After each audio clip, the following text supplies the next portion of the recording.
if I'm workshopping a poem with someone, that's actually one of the first things I've gone for now. Is I try to figure out what is the actual goal. Are we publishing? You know, I wish I could sometimes ask my poems what they're doing. I feel like I'm always like trying to like make my poems tidy. it's intentionality. How much of this is because you've taken the time to actually make the conscious decision of, okay, this is the reason this is appearing on the page the way it is because I have taken the moment, I played with it, I have gone through different variations, and this is the one that I think captures what I'm going after. You get to the close of your poem. You're finally reaching that moment where you actually realize what your poem's actually about. And instead of continuing your investigation, you're like, all right, case closed. I'm just going to, I'm booking out of here. We did the thing. We're out. That specific clip was talking about ways you can kind of identify that happening, and typical ways you could do that are if you have a style going on, like if you have, let's say you have a 5 stanza poem, stanza 1, 2, 3, 4 are doing something, and then stanza 5 is going to do something completely different. Like you've been abstract. Now we're going to do hardcore concrete image, or we're going to do lyric narrative, or we're going to do, whatever. Just those sorts of shifts are always kind of like, I'm not saying like trash the poem, I'm saying your poem has just begun. Yeah, they make it interesting. They like kind of give you like some things to play with. I'm always like really like enjoying things like that. Like if you got a 7-page poem that's like nothing but quatrains, even a couplet, I'm gonna say like that's badass. Do it again. I want to see it done again. Jeff will never endorse a 7-page poem. No, I wouldn't. Jeff will never endorse a 7-page poem. It's intentionality. Yeah, it's intentional. Like, how much of this is because you've taken the time to actually make the conscious decision of, okay, this is the reason this is appearing on the page the way it is because I have taken the moment, I played with it, I have gone through different variations, and this is the one that I think captures what I'm going after. Cool, we can have that argument, but I don't know if everyone's having those sorts of discussions with their work. I think in part we kind of got to be generous about like what people are thinking about with their work. Some folks are like having questions like, can I make money off my poem? And that's like the full and only conversation that they're having about their work. Some folks are like, can I get through this poem without crying?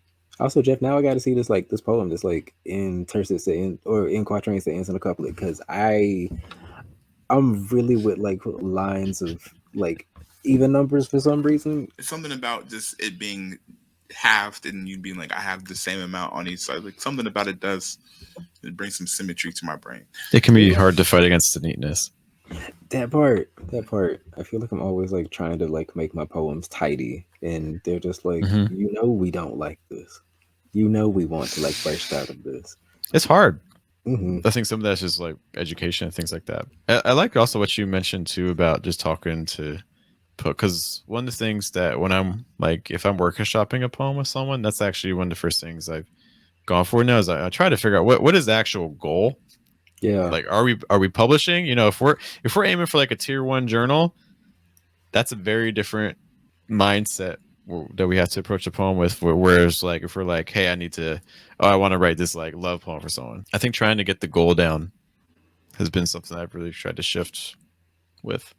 I wish I could sometimes ask my poems what they're doing. They don't like to speak early often, and the ones that do are just kind of like, we have lots of things to say, you won't understand it yet, so like go sit down and take a nap, come back to it a week later, you'll figure it out.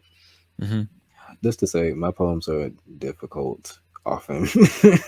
Mostly just because they're stubborn, which is probably saying everything about me. So my first drafts are usually very solid first drafts, but the problem is they just take forever. They're solid because they just take in, because like if something is fighting back, that's usually I'm just like, all right, well, I'll spend my my 15 minutes, my 20 minutes to sit with it. If nothing comes, we'll just try again tomorrow. So you end up with a first draft that just kind of drags and drags and drags.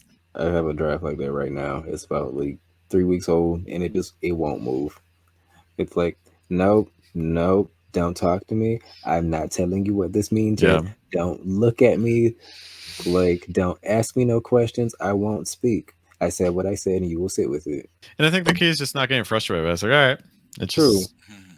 You show up. If it happens, it happens. If it doesn't, we'll try again.